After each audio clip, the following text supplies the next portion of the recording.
Welcome to School Choice Day, everyone. Hey, one thing with me, if you're going to shout or clap, shout or clap. Don't do the half stuff. You made a long journey. If you're going to clap, clap. If you're going to yell, yell. Let's make it happen. If we could have everyone that's on this side that's wearing a shirt go towards the middle, that would be very helpful. You know, a little more than a generation, the face of public education in Florida has changed dramatically.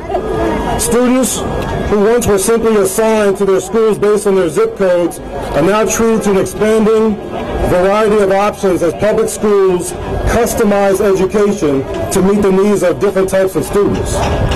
In this environment, the lines between public, private, district, charter, traditional, and choice are no longer distinct. Public education today is, as it should be, paying attention to finding the right options for each child, which must make us consider the social justice issues and the moral obligation to provide as many learning options as possible. Equal educational opportunities for the families that need it most, our working and low-class families.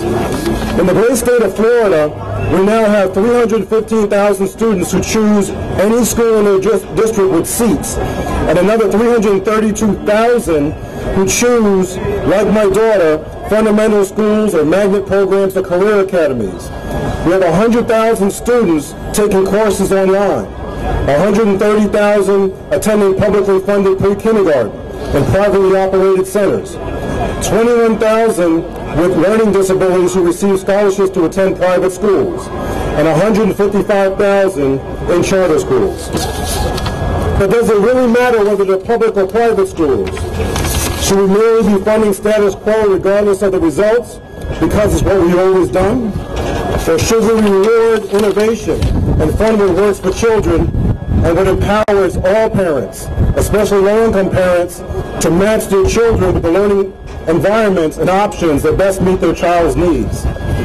Since I started 10 years ago, the political formula has changed. Back then, only one Democrat voted for the tax credit scholarship program for low-income students. Last year, the legislature, with a combined margin of 122 to 34, voted to expand the program, and that included nearly half of all Democrats, the majority of the Black caucus, and all but two of the Hispanic caucus.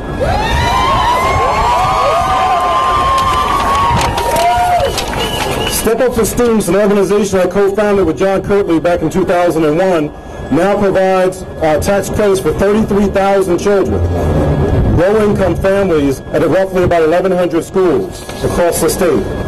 Our program, the public school options, and the other programs mentioned are not a silver bullet. There is no one solution. The schools and teachers are not necessarily better in one particular environment than in another. The point is that there are different learning options and different learning environments, and they all empower parents, especially low-income parents, to choose the learning options that best meets their child's needs. Our children are an eclectic bunch. Each child learns differently, and one size does not fit all in education. Some children thrive in traditional learning environments, others don't. A learning option that works for one child may not work for another, which is why all parents need to have the full range of options. As a nation, we're no longer in the vanguard of many issues, especially education.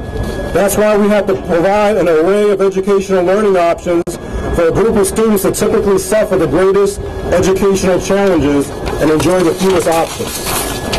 In conclusion, that this is not a platitude, that we truly care about the educational future of our children, that we must move past partisan politics. What we're celebrating here today is the kind of effort that strengthens public education. Let's embrace what parents want for their children. Let's not get caught standing on the shores as the inevitable tsunami of educational reform hits and causes parents to get the full range of educational options they're demanding for their children. We are all here helping public education fulfill the promise of equal opportunity. If it's your child, it should be your choice.